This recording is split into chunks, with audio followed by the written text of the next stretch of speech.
Ngiyathokoza-ke sanibonani ingane zakuthi, sanibonani iy'ngane zedlozi. Yanibingelela umkhulu wasemakhosini la undaba ezixoxa ngofakazi noyigemegeme umfungela ngane zakwethu. Cha no imina lo. Bengizawucela nje ukuthi ke sizawukhuluma ngesihloko esibalulekile ukuthi ukuthandwa yidlozi kuza ney'nkinga, kunobuhle futhi kunobubi bakhona. Kodwa futhi kudinga umuntu o-strong nozaziyo, nozawubekezela, nozolithemba ngenhliziyo yakhe yonke. Please do make sure ukuthi you do subscribe wena ofikayo noqala ukubona le YouTube channel kaSikamkhulu wasemakhosini. Ulalisise kahle iy'fundiso. Nxa uthemba unamandla okusondela umkhulu wasemakhosini ukuthi akusize, uzawukusiza. Njengenyanga yamakhosi, njengomkhulu wasemakhosini. Njengenyanga esiza abantu bengathakathi. Inamba kusaseyiyo ngane zakwethu 072 887 1995. Into engiyicelayo ngicela ukuthi wazi wena osuke unedlozi. Ukuba nedlozi kuba ney'nkinga, uyazondwa ngumndeni kakhulu. Baba nokudideka ngenxa yokuthi ukwenza kwakho kuthanda ukuthi ukuhluka.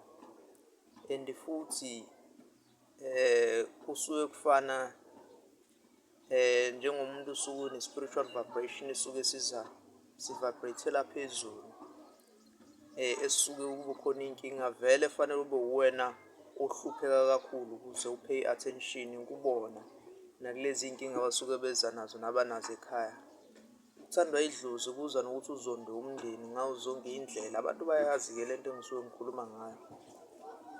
Kube ngazuthi wena khona umlingo owenza ngawo, khona izinto owenzayo. Umuntu osuke enedlozi uthi uma ngabe ekhuluma into noma ecela into iyenzeka, akuthathi isikhathi. Kuyenzeka ukuthi olunedlozi uphume esikoleni ubuthola into osuke izokungenisela amandla bese nangempela abazali bayajabula ekhaya. The time bejabula abazali uthola isibusiso.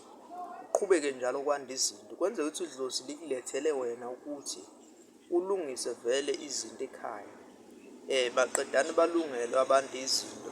Bese wena okwakho kulunga kamuva. Bekezela mntanetho, ubekezele kakhulu. Ngale ngathi usulwa ngamuva bese kuthi ezakho zivane zikugqama ukuba idlula bonke bese kuthiwa wena uthwele. Kanti idlozi likubekele umthamo nesikhathi sokuthi nawe izinto zakho zilunge. Akugcini-ke ukuhlupheka abantu basekhaya kuphela, ngithi ngisho nabantu uba nezitho ongazazi ukuthi ziqhamuke kanjani.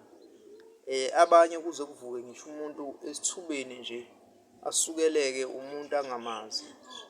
Aze ayikhuze ngoba nakho nje angikaze ngona muntu. Kanti konakeleni kusuke kudinga wena ukuthi ujule umuntu wedlozi. Ikakhulukazi nina enisuke ninamandla, spiritually gifted kakhulu. Belaphi bendabuko. Khuluma nani kakhulu. Nawe wena osuke ungakabi uyena, nawe une-gift. Ngelinye lamalanga ugcina kufikile ukuthi uzofika kule ndima ubhekane nalama-challenges esisuke sibhekana nawo. Ngenzela ukuthi nawe osuke useza, osuke uzongena uzophekwa izandla zikamkhulu wasemakhosini, umkhulu wakuphi nogogo kuphi endaweni, kodwa uthole ukuthi usuqinile nasokhakhayeni, usokuthola ukuvuthwa. Usuyakwazi ukuzolalela umthetho nokwazi ukuthi isigaba sami sisuka la siya la nala uma kufanele ulungise izinto. Don't be too late ukuthi ulungise izinto zakho. Okay-ke, ziningi izinto. Sazobeka-ke there is ulive engizofuna ukuthi siqhubeke ngawo namhlanje. Ngabe